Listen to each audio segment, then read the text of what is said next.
Alright everybody, hello and welcome. As always, I am Sean. This is In The Mixer, episode 97 of our Isle of Man series. If you haven't gone and watched yesterday's episode 96, to kick off the week, the second half of our 13th season overall, our third season in the championship, go and check that one out because it's going to give you so much context as to what's going to take place today. And of course, yesterday was very much focused on our now leading appearance maker, Franz Wolf, the captain. It is now back to focusing on the overall team and our results and how I've been travelling because we've got two massive fixtures today. Not going to waste too much more time. Let's jump straight in and have a look at how we've done. As you guys can currently see, we are sitting second in the table, just above the playoff positions in one of the automatic promotion spots. 35 games played, 19 wins, 11 draws, and 5 defeats during that period. 68 points. We are now 5 points clear of Stoke, who are in third and equal with Bristol City on 63 points as well. Our goal difference has improved quite a bit. If we look at our most recent results, we of course in that last episode played Fulham, drew 0-0 against my old coach Jamie Vardy. Currently the manager at Fulham and under quite a bit of pressure at present, given their current league performance, and then beat Port Vale 2-0, a wonderful double from Stuart Dorber, who is in fantastic form at the moment. If you think of like basketball and the sixth man, he's been like the best 12th man we possibly could have hoped for over the last month or so. Against Sheffield, he scored again, opening the scoring in a 3-0 win, an excellent performance. And then against Bristol as well, he had another fantastic game, a 7.2 match rating, an assist in there, which was the one that went to the own goal in the end.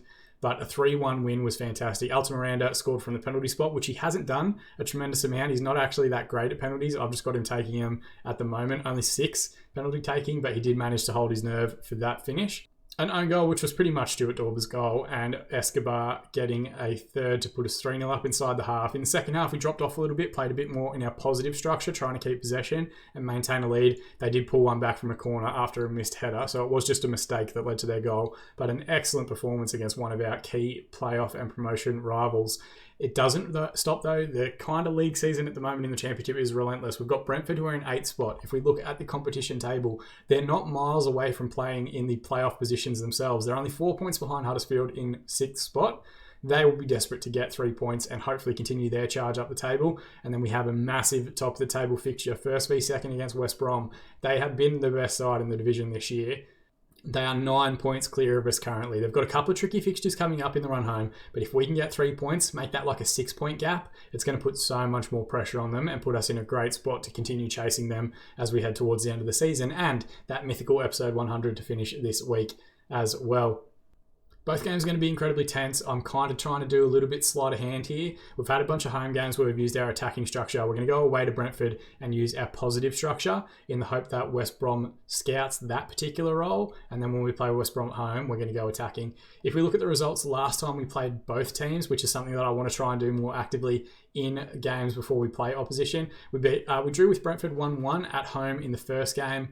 Both goals scored in the first half. I think early on in the season, we were really struggling for form, fitness, consistency in our lineup, all that sort of stuff. And when we played West Brom, a 2-1 win, a 93rd minute winner from Goran Petrovic after they took an early lead with Sam Greenwood. Ilic getting the equaliser there, so the Serbians combining to drag us through that one. So we have beaten them both before. We know we can beat them. We just have to make sure that we maintain our focus today. And if all the wheels come off and we fall back into the promotion spots, I'm going to find my zen, I'm going to calm myself down, and we're going to make sure that we continue working our way through the season and keeping up good momentum in each of these episodes. More than enough for me though, let's jump forward and have a look at the 2 lineups for the game against Brentford. So looking at our lineup, of course, Cooper's in goal, Sigurdsson and Escobar as the central defensive partnership. Goodlife has been fantastic over the last month or so, really nailing down that left back spot. He is hovering over yellow card suspension, but if he gets it, it's got to come at some point. We have the Wolf also hovering over a yellow card suspension before that game against West Brom. Ben Chop will play at right full back. Madrigal will play alongside the Wolf in midfield, working his way in that Messiah role. Aguirre will play at the 10. He's our leading assist maker for the season, pulling the strings from that free role. Ilic comes in on the left-hand side. He's been wonderful since he returned from injury, though we do have Ramirez on the bench if we need that burst of pace. Dorber will play on the right, though Petrovic is still working his way back to full fitness as well. And Alton Miranda, not only our highest average rated player for the season, but our leading scorer this year as well. Looking at Brentford, they've still got quite a few players that are, actually in the database at the start. They've got Dagba here, who comes through the PSG Academy. Been at Brentford for about 8 seasons now, so they picked him up directly from PSG too. Decent left-back option, can play on the right as well. They're using him on the left today. Solid, not spectacular, 32 years of age now. He's kind of slowing down a little bit. And they've got him alongside Madibo Sanya and the left-sided centre-back. Is that Ivory Coast? It is Burkina Faso. Apologies, any Ivory Coast fans watching. Starts at Real Sociedad, or Real San Sebastian, as they're known in the game database. Looks to have very good technical attributes for a central defender. And on the right-hand fullback side, they've got Reece Oxford, the ex-West Ham junior, of course, at Augsburg at the start of the save. He's been back with Stoke and then Burnley and Brentford, so has played Premier League football quite a bit. 32 years of age now. His career is slowing down. They've got Tahith Chong, who is a wonderful, wonderful prospect on both sides of the wing at the Manchester United Academy at the start of everyone's save. He's had quite the career, went on loan at Middlesbrough, went on Middlesbrough permanently for quite a while there, played at Brighton, Blackburn, Brentford. We've played against him a few times when he was at Blackburn and Middlesbrough previously as well. Still a very good player despite now being 31 years of age. Can play on both sides, but they're using him as a left midfielder, and he must be thriving in that role because he's their leading assist maker for the season. The captain for Old Moneyball Brentford is James Garner, another ex-Manchester United junior. Looks like after leaving United in 2022, he went to Bournemouth, Derby, Bristol City, Stoke, and now Brentford, where he's been for a couple of seasons, and wears the captain's armband. So they've still got some good players. They've got some very good players without even looking at their regen talent, which I'm sure is exceptional. Passionately, we're going to say, great opportunity to show everyone their right to back you up. No one's really responded as positively as I need them to. So we're just going to tell the defence we've got faith in them. I'm also going to tell Alta Miranda that we need him to score goals. If we keep a clean sheet, we're going to be well on our way. If we score and Alta Miranda continues his good little run of form in the second half of the season, it's going to help us a tremendous amount. We are also going to keep a sneaky eye, just knowing that we play them in a few days, on the game against West Brom. And Luton have taken an early lead in the 6th minute here, which means we have to try and make the most of this opportunity. Hopefully Luton can hold on. First highlight of the game that we've seen here, 24 minutes played. Thrown on the left-hand side from Goodlife, finds Aguirre in the hole, gets into the box, skips past one, squares it to Alta Miranda, who finds the finish for his 19th goal of the season.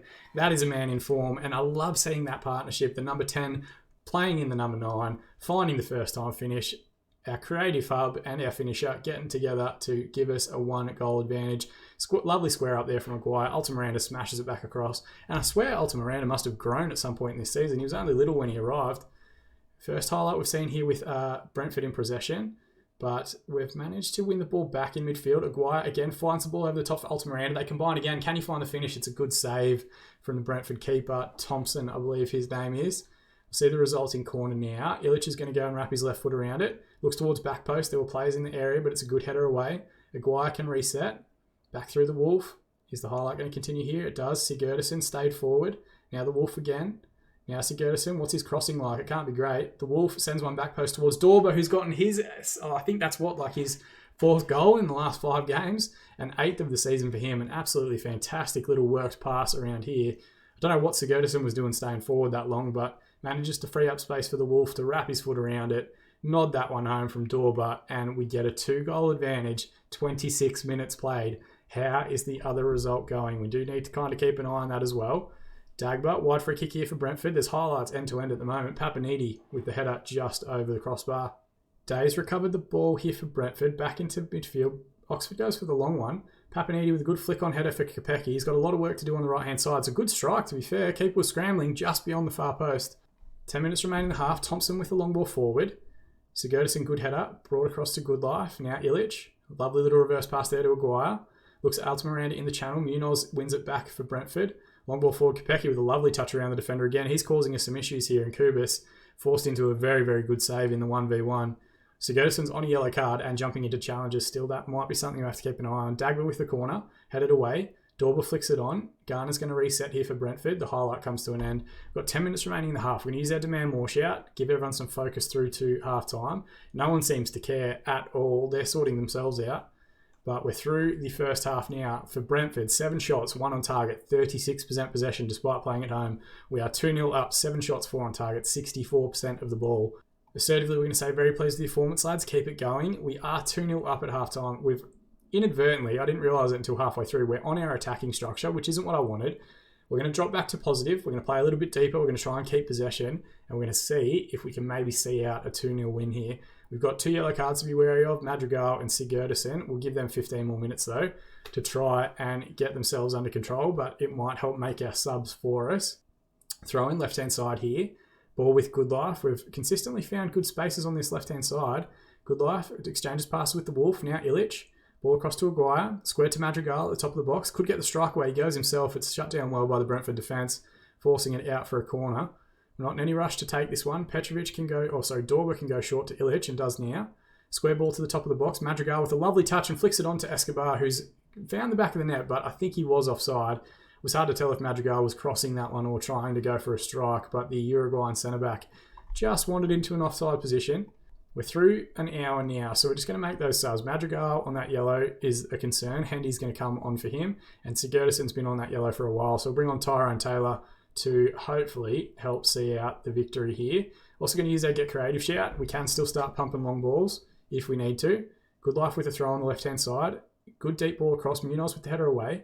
Miller clears one, and we're 2v2 at the back here. Papanuti for Brentford. Lovely turn on halfway. Got a lot of work to do still, and thankfully the drive from distance never looked like trouble in the goalkeeper. West Brom have equalled Luton. Ryan Brewster in the 53rd minute. We need Luton to really kind of like turn something on here to try and drag some points back, but even a draw for West Brom still puts more pressure on them. We're into the last 10 minutes. I'm going to make a last sub. Ilic will come off for Ramirez, and hopefully that pace on the bench is enough to continue to cause the Brentford defensive line some trouble. We're also going to use our demand more shout here. With about 10 minutes remaining, surely we can see out this one. 3 minutes to be added on here. We're through most of that time now, and the referee has just called full time. In the end, a 2-0 win, 12 shots, 6 on target, 67% possession for Isle of Man. And I didn't see the final result for that West Brom game, but we're going to check it out. Assertively, I'm just going to tell everyone, very pleased with the result and your performance. Make no mistake, Brentford are a very good team, and to go to their ground and thoroughly dispatch of them in a professional manner is very, very good. In the end, West Brom and Luton drew 1-1. So we have brought some points back, not as many as potentially we could have had Luton held on, but 7 points is the gap going into the game against West Bromwich. Quality of possession provides victory. Aguirre gets the man of the match award, an 8.8 match rating, and we're going to give him a bit of praise as well for his wonderful assist, and he is thrilled with that. He is progressing nicely as a player. And I've heard a lot of people say they're struggling to get the number 10 role working. I have had that same struggle at various points, but he's doing fantastically well. What we might also do is, given that we're probably not going to change the starting lineup for the next game, is give everyone a rest day just to try and get all of that conditioning up above 90%. But now, magic editing, we're going to jump forward to the game against West Brom and have a look at both lineups. All right, just like that, we're a week ahead. Everyone's rest day has meant that we have a full squad to choose from, and this is the lineup that we're going with. Kubas in goal, Sigurdasson and Escobar as the central defensive partnership. Good life at left fullback, didn't pick up a yellow card last game, but that is hovering over this match. Same with the Wolf at the number 6. He's got that yellow card ban hovering for the next few games. Ben Shop will play at right fullback. Madrigal will partner the Wolf in midfield. Aguirre now our our highest average rating, as well as our leading assist maker for the season after that 8.8 in the last match. Ilic in the left wing, Dorber on the right, who's been in fantastic form, keeping Petrovic out of the side at the minute, and Alta Miranda, the leading scorer, leading the line up top. West Brom are very, very, very strong. I cannot overstate that enough. Led by Brendan Rodgers, who saw one capitulation with Liverpool, like Chris Istanbul. If you think back to that, hopefully they can fall apart in this little run home that we've got here. They've got Marek Rodac, who's a Rotherham goalkeeper, now 34 years of age, Slovenian international. Looks to be very solid, very good technical goalkeeping attributes. Mentally and physically probably leaves a little bit to desired, but he's a big boy, 195 centimetres. They've got Douglas Luiz from Aston Villa, now 32 years of age, anchoring their midfield. A very good player, has played at Man City, then Girona, then Aston Villa, and now West Brom, where he's been for 8 complete seasons, both in the Premier League and now the Championship. Their captain, Danny DeWitt, they picked up from Ajax towards the start of the save. It looks like he spent a little bit of time at AZ Alkmaar as well, 237 appearances for them, but he's been at West Brom now 3 seasons and captains the side. They've got Ryan Brewster up top, who consistently scores at all levels that he plays, but 30-year-old now, never made a full appearance for the England national side, just those under 21 caps, where he was a very highly rated prospect. He played through at Liverpool, went on loan, I think, to Preston and Sheffield Wednesday during that time, as well as maybe Portsmouth, Cardiff.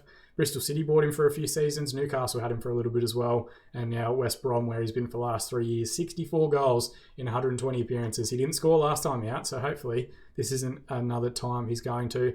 And the guy that gave us trouble last time, Sam Greenwood, an ex-Arsenal junior player, very good left or right-sided winger, can play a little bit up front as well. Looks to be very, very solid. 16 free kick taking, 1 to keep an eye on, 20 natural fitness also.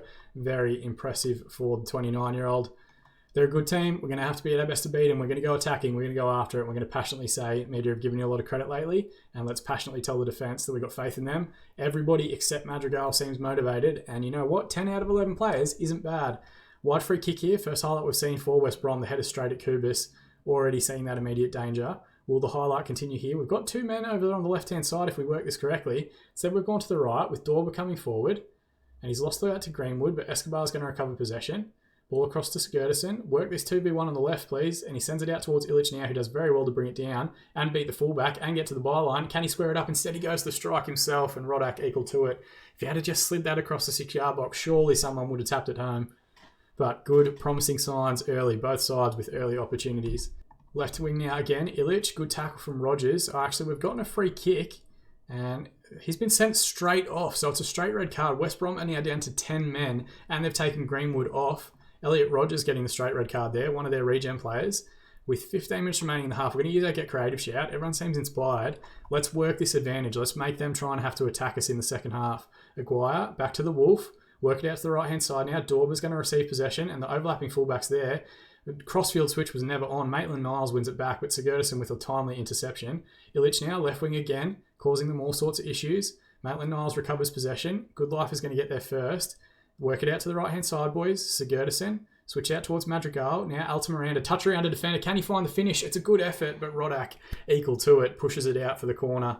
Come on, boys. Let's make the most of this opportunity. Ilic with the corner. Goes front stick. Altamiranda was there, but it's headed away.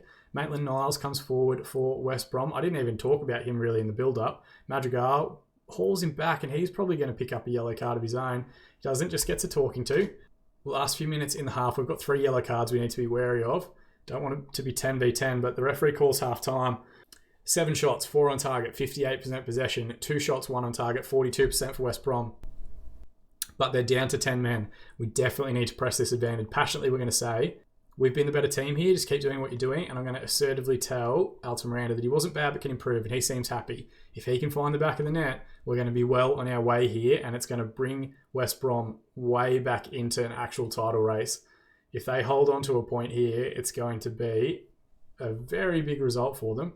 All right, 60 minutes played. We're going to hit pause. We're already in attacking, so we can't really escalate much further, but these yellow cards are what I need to be wary of. Ramirez will come on for Ilic, even though he's been good. Handy will come on for the Wolf, which is risky, but we're going to give it a go. Handy can go to the Messiah role. Madrigal can play as a deep line playmaker. And Sigurdsson's going to come off for Tyrone Taylor. We're going to go 3 subs. I'm just going to worry about the yellow cards. As long as we keep an 11-man advantage and fresh legs putting them under pressure, I think that's better for us than potentially going down to 10 men as well. We've also used our get creative shout. They've got a deep free kick here. Mansell with the header just beyond far post. The game froze there for a split second, and I thought maybe it was destined for the top corner just to give me a slight hard arrhythmia. Oh, this is very tense. We're into the last 10 minutes. We're going to use our get creative shout again. Everyone seems inspired. We've picked up 2 additional yellow cards for Escobar and Madrigal. And I tell you what, West Brom are doing a great job of just killing this game off. 4 minutes to be added on. Let's use our demand more shout. Is there any late drama as we get into injury time? There's not. You've just got to... Oh... How have we not worked an advantage? How have we not worked more highlights? That's the other part. 16 shots, only 5 on target, 61% possession against 10 men. They had 3, 1, and 39. They really shut up shop very effectively once they went down to 10 men. Calmly, I'm going to say far from pleased, and everyone's responded positively, which is good, but that feels like 2 points dropped rather than a point earned. And it does mean we are still 7 points behind West Brom. We could have brought that back to 5 points and been within 2 games of them, but I really can't complain. We were given every opportunity in terms of the match itself to go out there and get 3 points. Madrigal, with only a 6.9 match rating, gets the Man of the Match award, which kind of goes to show that it probably wasn't the highest quality affair that anyone's seen. Ben Shop's picked up a knock, which is fine. We're 7 games in a row unbeaten, which I guess is a positive that we can look at. And we do still have quite a bit of football remaining to try and catch up those additional points. I think what we'll do for the next game is we're going to play Rochdale off screen. They're currently 24th in the division. We should win that one comfortably. We've also got Hull, who are in 13th. That one should be straightforward. We'll then come back and play Millwall, who are down in 22nd, and Cardiff, who are in 7th spot, still trying to get into that playoff picture. Not only 10 points behind us, so not miles away. And hopefully by jumping forward that little bit, getting those couple of games, we'll have a clearer picture of exactly where we're going to finish. As things stand currently at the moment, we would get automatically promoted from that second position, but I really don't want to go up without winning the Sky Bet Championship, if that makes sense. To get that close and to just miss out on the title would be very frustrating. So tomorrow's episode, Wednesday episode, Millwall versus Cardiff. It will set up a blockbuster run home in our last 5 games of the season in this title chase. If you want to help try and push us over the edge, help give us that extra support, you can drop a like on this video, or you can subscribe to the channel because you're going to keep an eye on this run home. It is absolutely a grandstand finish to the championship season. More than anything though, thank you for watching. That is the part that I appreciate the most. As always, I've been Sean. I'll see you all again in the mixer.